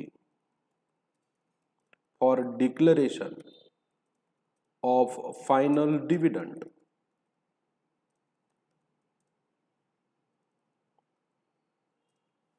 It will be shown by way of notes to accounts। आपको कोई अकाउंटिंग एंट्री पास नहीं करनी है, बस उसको दिखाना है by way of notes to account. आगे क्या दिया है, सस्पेंस अकाउंट को निकालना है। क्या एंट्री पास करोगे, अभी अभी एंट्री पास करके दी थी, सस्पेंस में ऑलरेडी क्रेडिट बैलेंस है, तो आप एंट्री पास करोगे सस्पेंस अकाउंट को debit. Provision for depreciation account को ए डेबिट, उसमें ऑलरेडी क्रेडिट बैलेंस है। प्रोविजन फॉर डेप्रिसिएशन अकाउंट को डेबिट। कितना अकुमुलेटेड प्रोविजन था अभी तक का, 8000। टू क्या बेचा था हमने, प्लांट, कितने की कॉस्ट थी, 10,000। प्रॉफिट हुआ या लॉस हुआ, प्रॉफिट हुआ, profit on sale of asset, कितना, 2000, बराबर। नरेशन बीइंग क्रेडिट बैलेंस इन suspense account adjusted. Suspense account में जो क्रेडिट बैलेंस था उसका प्रॉपर और सही आपने क्या किया, एडजस्टमेंट किया। डेप्रिसिएशन लगाना है किस पे, प्लांट एंड मशीनरी पे, कितना परसेंट से, 10% एट कॉस्ट। अब हमारी मेथड डायरेक्ट है कि इनडायरेक्ट, इनडायरेक्ट। हम करेंगे डेप्रिसिएशन अकाउंट को डेबिट। ऑलरेडी आपके पास कितने रुपए का एसेट था साल के शुरुआत में, 7,70,000।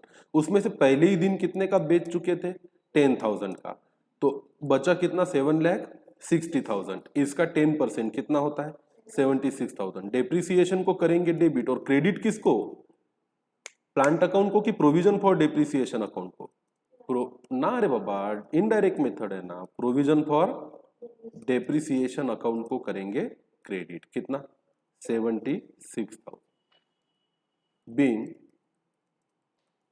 Depreciation for the year charged. तो ये इतनी सारी छोटी छोटी एडजस्टमेंट्स है। अब क्या है, अब उठा के बना दो आपका प्रॉफिट एंड लॉस अकाउंट। अब आपको बाइफर्केट करने की जरूरत नहीं है between the trading account and profit and loss account. आप बनाइए profit and loss account, profit and loss appropriation account, और बनाइए बैलेंस शीट। शेड्यूल 3 को भूल जाइए फिलहाल के लिए, आपको शेड्यूल 3 कैसे करना है वो मैं बाद में पढ़ाऊंगा।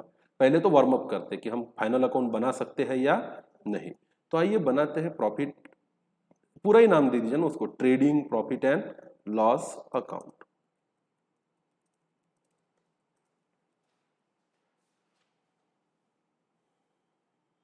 चाहो तो आप इसको नोट नंबर 3 बोल सकते हो, क्योंकि ये फॉर्मेट आपका अपना देसी फॉर्मेट है जो आप अभी तक पढ़े थे।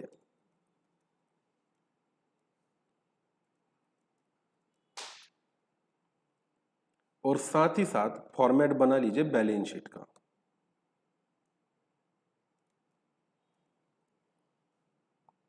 जिसको हम बोलेंगे note number 4। This will be your balance sheet. एक काम कीजिए, नोट नंबर 5 कर दीजिए बैलेंस शीट को, 4 को profit and loss appropriation account कर दीजिए।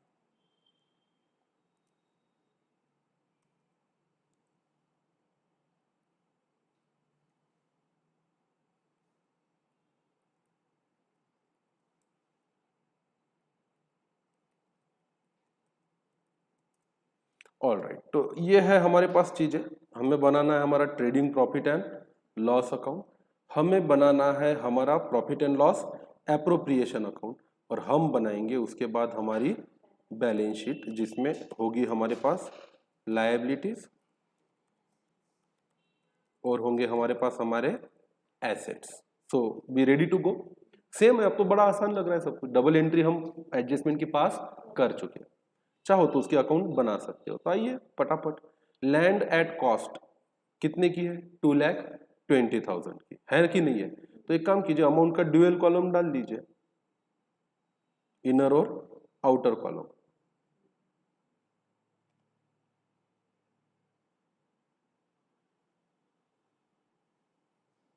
ठीक है,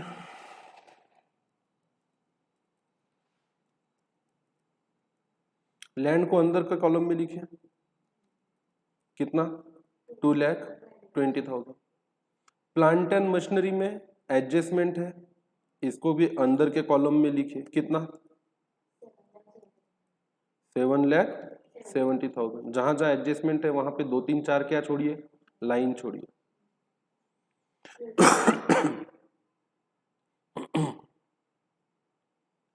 आपका क्लोजिंग स्टॉक है ऑलरेडी, सॉरी ट्रेड रिसीवेबल है, ट्रेड रिसीवेबल कितना? कोई एडजस्टमेंट नहीं, बाहर के कॉलम में लिखिए 96,000। उसके बाद आपका बैंक बैलेंस है 20,000, बाहर के कॉलम में लिख लीजिए बैंक 20,000। एडजस्टेड परचेसेस आपके एक्सपेंसेस है, तो डायरेक्ट पीएनएल के कहां कर दीजिए? डेबिट में डाल दीजिए। कितने हैं आपके एडजस्टेड परचेसेस? 3,20,000। फैक्ट्री एक्सपेंसेस 60,000, कोई एडजस्टमेंट नहीं है इसमें।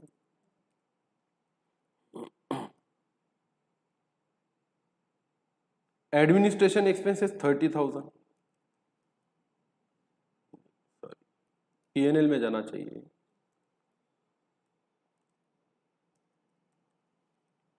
Administration expenses 30,000। सेलिंग एक्सपेंसेस भी 30,000 है, पीएनएल में डेबिट कीजिए।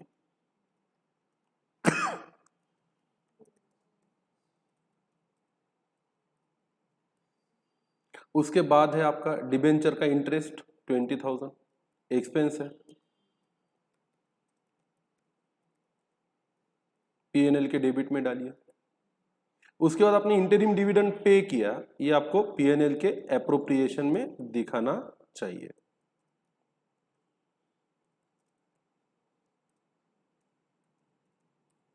कितना है इंटरिम डिविडेंड? 18,000। तो भाई ट्रायल बैलेंस की डेबिट साइड जहां जानी चाहिए थी वहां चली गई, कुछ बचा? बैंक 20,000 लिया ना मैंने बैलेंस शीट में, दिखा? चलो आगे बढ़ते हैं। अब क्रेडिट साइड पे आते हैं। Share capital 3 lakh rupees,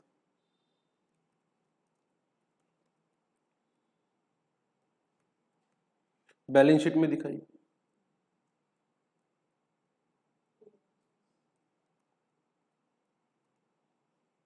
then what? 10% debenture भी लायबिलिटी है आपकी, कितना है? 2 लाख। आगे बढ़ते हैं। जनरल रिजर्व 1,30,000 है, बैलेंस शीट में दिखा दो।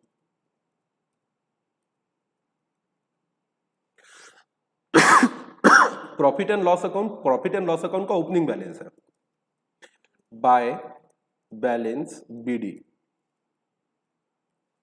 एप्रोप्रिएशन अकाउंट में दिखाइए कितना है? 72,000। सिक्योरिटीज प्रीमियम आपका क्रेडिट बैलेंस दिखाता है 40,000, बैलेंस शीट में दिखाइए।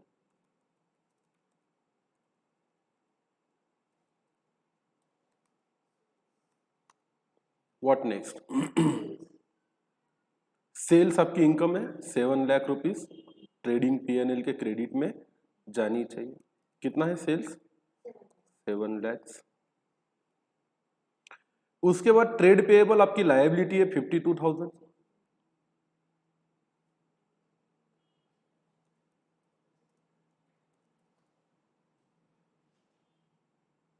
कितना है ट्रेड पेएबल?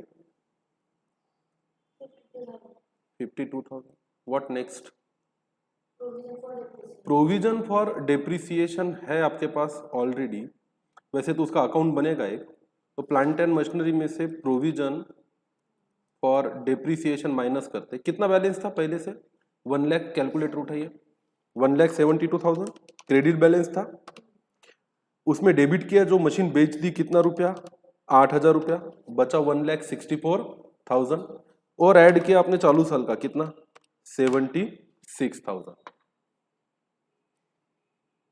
तो उसमें बैलेंस कितना आएगा? 2,40,000। नीचे वर्किंग नोट ही बना लो ना। चलो अकाउंट बनाओ। Note number 6 provision for depreciation account बनाओ।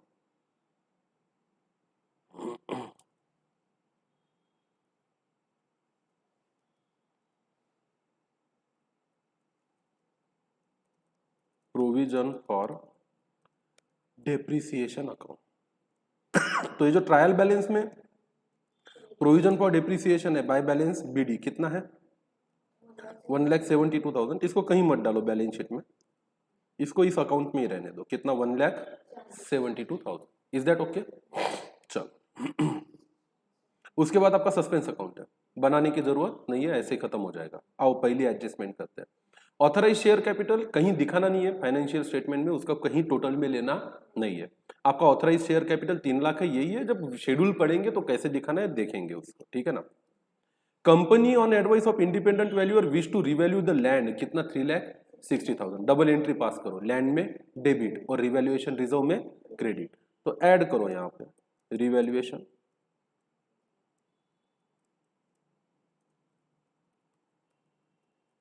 $1,40,000। तो यहां हो गया लैंड में डेबिट, और रिवैल्यूएशन रिजर्व में क्या करो? क्रेडिट, कितना? 1,40,000। हो गई डबल एंट्री इसकी। लैंड में डेबिट और रिवैल्यूएशन रिजर्व अकाउंट में क्या किया आपने? क्रेडिट किया।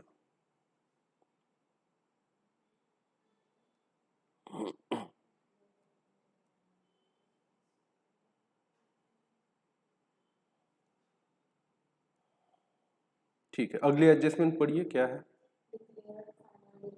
फाइनल डिविडेंड डिक्लेयर किया हमने, क्या फाइनल डिविडेंड डिक्लेयर करने के बाद उसकी कोई अकाउंटिंग एंट्री पास करने की जरूरत है क्या? नहीं, उसको सिर्फ नीचे किस में दिखाएंगे? नोट्स टू अकाउंट में। तो बना ही लीजिए फिर note number 7।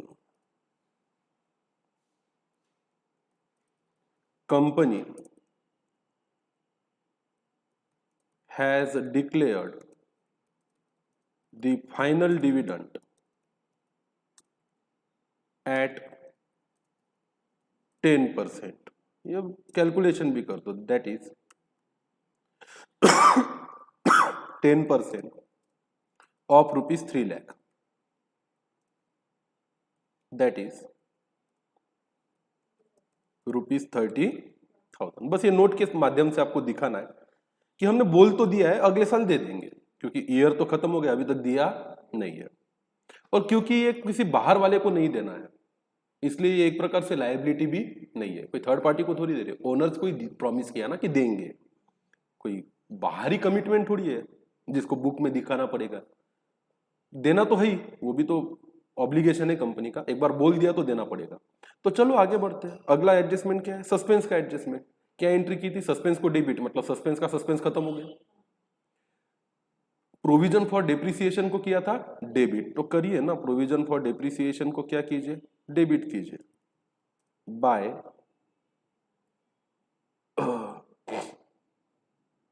Land account. Land का था कि प्लांट का था? प्लांट। कितना था? 8,000। और प्लांट अकाउंट को क्या किया था? क्रेडिट किया था। तो प्लांट एंड मशीनरी में से कितने चले गए?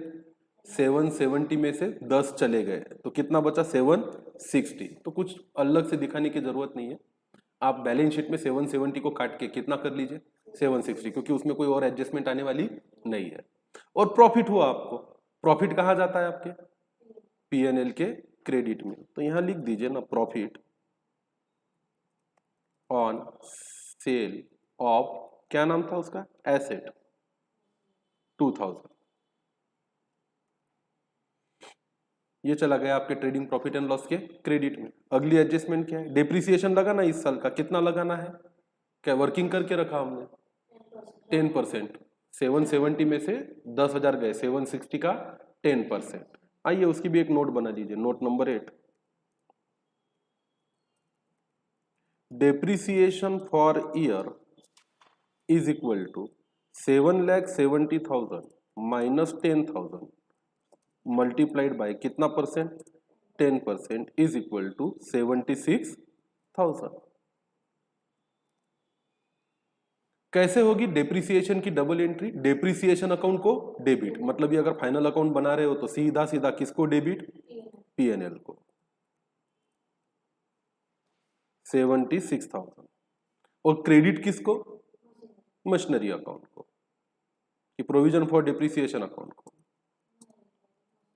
नहीं बाबा मशीनरी नहीं, प्रोविजन फॉर डेप्रिसिएशन कितना 76,000। इनडायरेक्ट मेथड है तो डेप्रिसिएशन में ही डेबिट होगा, चाहे डायरेक्ट हो या इनडायरेक्ट। बट डायरेक्ट में डायरेक्ट क्रेडिट कहाँ, मशीन में, और इनडायरेक्ट में क्रेडिट कहाँ, provision for depreciation. That's it, everything is done. सारी डबल एंट्री भी हो गई किसकी, एडजस्टमेंट की। अब प्रोविजन फॉर डेप्रिसिएशन को बैलेंस कीजिए, निकालो इसका टू बैलेंस सीडी कितना आएगा 2,40,000। टोटल करके रख दो दोनों साइड की।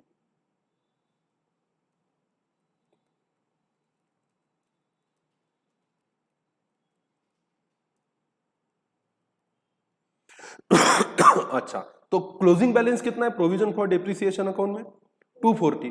क्या करना है, इसको बैलेंस शीट के लायबिलिटी साइड में दिखाना है।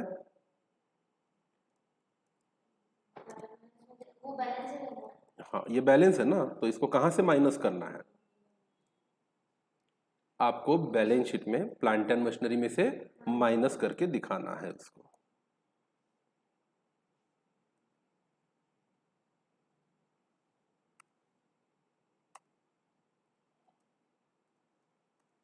चलिए आगे बढ़ते हैं। तो ये अकाउंट क्लोज हो गया। अब आप सबसे पहले क्या कीजिए, आपके trading profit and loss account को क्लोज कीजिए। पता चलेगा आपको नेट प्रॉफिट हुआ है या नेट लॉस हुआ है बिफोर एप्रोप्रिएशन। बिफोर एप्रोप्रिएशन बताइए प्रॉफिट है कि लॉस है।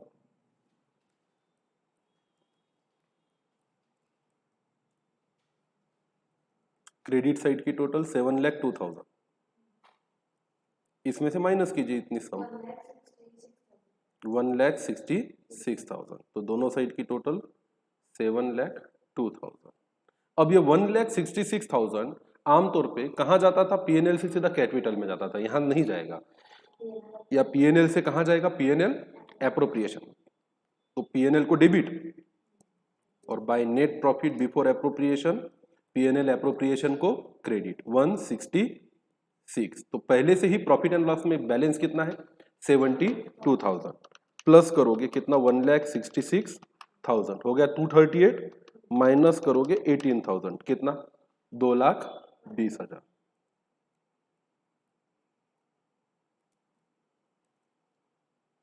तो इसको हम बोलेंगे टू बैलेंस सीडी 2,20,000, टोटल आती 238 और 238। अब अभी भी हमारे पीएनएल में क्लोजिंग बैलेंस बचा हुआ है कितने का 2,20,000 का। कहां दिखना चाहिए ये, बैलेंस शीट में, profit and loss appropriation account या प्रॉफिट एंड लॉस अकाउंट के नाम से दिखाया तो भी चलेगा। कितना 2,20,000। अब बैलेंस शीट के इनर और आउटर कॉलम की क्या करनी चाहिए आपको, टोटल, और उसके बाद देखना चाहिए अगर हमने सब कुछ सही किया है तो बैलेंस शीट क्या होनी चाहिए, टैली होनी चाहिए। अब क्या सीखना है, अगर एक बार ये सीख जाए कि बैलेंस शीट कैसे बनाते हैं, फॉर्मेट ही लर्न करना है कि इसको टी शेप में ना दिखाते हुए शेड्यूल के हिसाब से कैसा दिखाना चाहिए, वो भी सिखा दूंगा। बेसिक्स थोड़ी कहीं भागे जा रहे हैं। तो चलो इनर आउटर कॉलम की टोटल करो, 2,20 में 1,40 ऐड किए कितना हो गया 3,60,000। 760 में से 240 गए कितना बचा 760 माइनस 240 5,20,000। ट्रेड रिसीवेबल है तो 520 प्लस 3,60,000 प्लस 96,000 प्लस 20,000, एसेट की टोटल आती है 9,96,000। लायबिलिटी साइड की टोटल करते हैं 3 lakh plus 2 lakh plus 1,30,000 plus 40,000 plus 52,000 plus 1,40,000 plus 2,20,000। कहाँ गड़बड़ होगी, क्या छोड़ा? इन्वेंट्रीज नहीं दिया, सॉरी, ठीक है। 10,82,000 एक छूट गया था ना यहाँ पे, क्या? इन्वेंटरीज क्लोजिंग स्टॉक कितना था? 86,000। तो देखो तो 86,000 प्लस 9,96,000 10,82,000 होगी बैलेंस शीट टैली। अब क्या पढ़ना है आपको? ऐसी बैलेंस शीट बनाओगे तो मार्क्स नहीं मिलेंगे। कहाँ पे? सीए इंटरमीडिएट में। फंडा वही है, एसेट एसेट ही होती है, लायबिलिटी लायबिलिटी होती है, इनकम इनकम होता है और एक्सपेंस एक्सपेंस होता है। But there is a particular format what we called as a schedule 3। कैसा दिखता है ये शेड्यूल 3, ये इंपॉर्टेंट है देखना। आओ मैं दिखाता हूं आप लोगों को। ये आपके स्टडी मटेरियल में आना है। आपकी बैलेंस शीट जो फाइनल बनेगी वो ऐसी बनेगी, balance sheet as on 31 March 2022। इसके दो साइड नहीं रहेंगे, it is not a T जहां पे इधर लायबिलिटी है और इधर एसेट है। This is not a format, this is what we called as a vertical format. क्या बोलते हैं इसको? वर्टिकल, जिसको दो पार्ट में बांटा है। ऊपर का पार्ट लायबिलिटी है, नीचे का पार्ट एसेट है। अब ऊपर कैसे दिखाना है तो इसके फॉर्मेट पे हम एक लेक्चर अलग से लेंगे। ऊपर आपको दिखाना है इक्विटीज एंड लायबिलिटीज। तो ऊपर दो पार्ट है, एक है इक्विटी। इक्विटी में किसका फंड होता है? इक्विटी मतलब शेयर होल्डर का पैसा। कौन लगाता है? Share holder. उसमें भी बाइफर्केशन करना है, share capital, reserves and surplus. फिर आपकी लायबिलिटी को दो हिस्सों में बांटा गया है, आउटसाइड लायबिलिटी को। एक है नॉन करंट और एक है करंट, जिसका पैसा तुरंत देना है with in your 1 trade period, या सपोज एक साल के अंदर देना है। जैसे कि आपकी सन्ड्री क्रेडिटर्स है, ये आपकी करंट लायबिलिटी है। और आपके डिबेंचर्स है, जो आपकी लायबिलिटी तो है पर उसका पैसा तुरंत देने की जरूरत नहीं है। 4 साल 5 साल या 10 साल के लिए लोन लिया है आपने, उसको क्या बोलोगे आप? Non current liability. तो इसमें डिबेंचर आएंगे और यहाँ पे आपके ट्रेड पेएबल आएंगे, जिसमें आपके बिल्स पेएबल और सन्ड्री क्रेडिटर्स हो सकते हैं। ये आपका बैंक ओवरड्राफ्ट हो सकता है। हम इसके फॉर्मेट पे बाद में चर्चा करेंगे।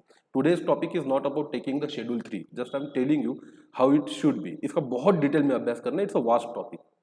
एसेट को भी दो हिस्सों में बांटना है, एक होता है आपका नॉन करंट और एक होता है करंट। नॉन करंट और कुछ नहीं, एक प्रकार से आपके फिक्स एसेट है। और करंट एसेट तो आपने बचपन में भी नाम पढ़ा है, जिसको क्या बोलोगे आप? Current asset. इसमें आपका स्टॉक आएगा, डेटर्स आएंगे, कैश एंड बैंक बैलेंस। तो है सब यही। अब देखिए आप, हमने जो बैलेंस शीट बनाई, ये शेयर कैपिटल किसका पार्ट है? फिर शेयर होल्डर के फंड का पार्ट है। ये शेयर कैपिटल किसका पार्ट है? शेयर होल्डर का फंड। ये जनरल रिजर्व भी किसका है? Share holder reserve and surplus का पार्ट है। ये सिक्योरिटी प्रीमियम किसका पार्ट है? रिजर्व एंड सरप्लस का। ये रिवैल्यूएशन रिजर्व किसका पार्ट है? रिजर्व एंड सरप्लस का। ये प्रॉफिट एंड लॉस अकाउंट भी किसका पार्ट है? रिजर्व एंड सरप्लस का। इनकी भी लायबिलिटी की टोटल कितनी आई? 10,82,000। अपनी भी कितनी आई? 10,82,000। बस बाइफर्केशन थोड़ा कैसा है? अलग। फिर इसमें ये जो चीज है डिबेंचर, ये आपके नॉन करंट लायबिलिटी है। ये ट्रेड पेएबल क्या है? आपकी करंट। तो मतलब है क्या? इसका बाइफर्केशन करना है। अब एसेट में भी लैंड और प्लांट मशीनरी, ये आपके कैसे है? फिक्स एसेट है। ये दोनों चीजें 360 और 520। तो देखिए यहाँ पे 360 और 520 कितना होता है? 8,80,000। और बाद में आपका स्टॉक, ट्रेड रिसीवेबल, बैंक 86,000, 96,000 तो 20,000। ये सब आपके कौन से एसेट्स है? Current asset. और आपके एसेट की टोटल भी कितनी है? 10,82,000। मतलब ये फॉर्मेट क्या है? एक ढांचा है सिर्फ। दिखते वक्त ऐसा नहीं दिखना चाहिए, इसको ऐसे दिखाना है। अब ऐसा क्यों करना है मुझे नहीं पता कि क्यों ऐसी जरूरत आन पड़ी कि ऐसा ही दिखाना चाहिए। इसमें क्या बुराई है? मेरे को तो आज तक नहीं समझ में आया कि इस बैलेंस शीट में बुराई क्या है। हाँ, आप इसको बोलते कि ऊपर नीचे करके लिख दो। ये शेयर कैपिटल एक जगह लिखो, सारे रिजर्व सरप्लस एक जगह लिखो, करंट एक जगह लिखो, नॉन करंट एक जगह लिखो, पर रहने दो टी शेप। नहीं पसंद आया उनको।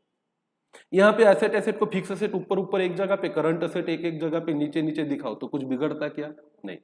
उन्होंने बोला हमको नहीं अच्छा लगता, ये बहुत बोर हो गया, हम कितने सालों से ऐसा ही कर रहे हैं।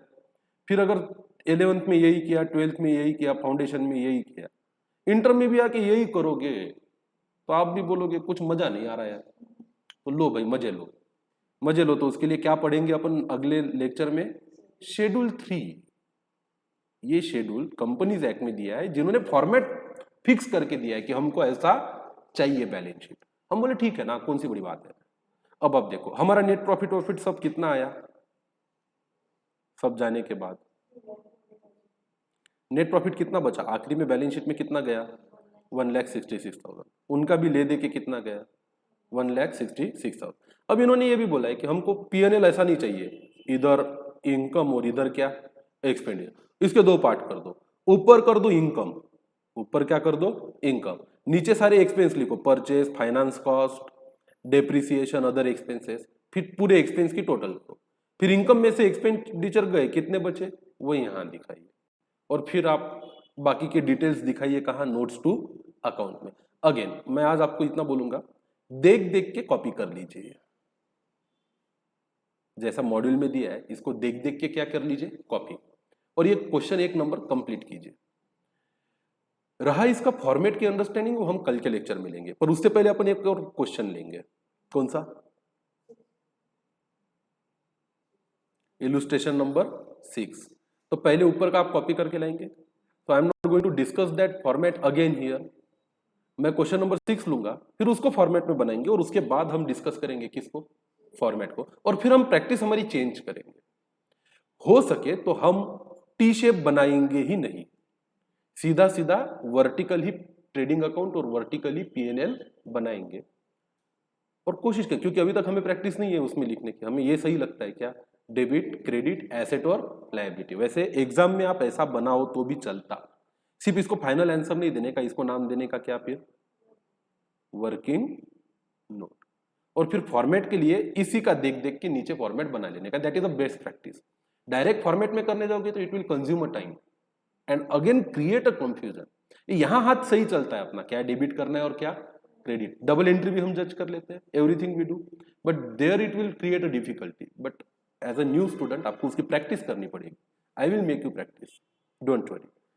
तो मैं तो अभी भी ये बोलूंगा कि हम पहले अपनी देसी बैलेंस शीट और देसी क्या बना लेनी चाहिए, P&L बना लेना चाहिए, टी शेप बिल्कुल फटाफट फटाफट, उसको बैलेंस करके रख दो, और उसके बाद सजाने के हिसाब से सजावट ही करनी है, किसमें, फॉर्मेट में। फॉर्मेट में वर्किंग डायरेक्ट की जा सकती नहीं, वो अच्छी दिखती भी नहीं, क्यों कैसे देखेंगे। तो चलिए आज के लिए फर्स्ट लेक्चर था आपका CA इंटरमीडिएट का, आई होप आपको अच्छा लगा होगा। हम पूरा सिलेबस कवर करेंगे for the purpose of November 2021। ठीक है, all right guys, see you tomorrow, thank you so much. अगर आपको लेक्चर पसंद आया तो लाइक कीजिए, सब्सक्राइब कीजिए और शेयर कीजिए मेरे यूट्यूब चैनल को। आप पूरे लेक्चर सब्सक्राइब कर सकते हैं www.dineshwadera.com पर, बहुत ही कम सब्सक्रिप्शन प्राइस रहेंगे आपके लिए, दोनों ही मोड्स अवेलेबल है, you can watch recording, you can also attend live lectures on Zoom। अगर आप Zoom मीटिंग मिस कर देते हो तो आपके लिए रिकॉर्डिंग्स भी अवेलेबल रहेगी। I will try to provide complete course at a minimum possible cost. Thank you so much for attending the lecture. See you tomorrow again. Bye bye.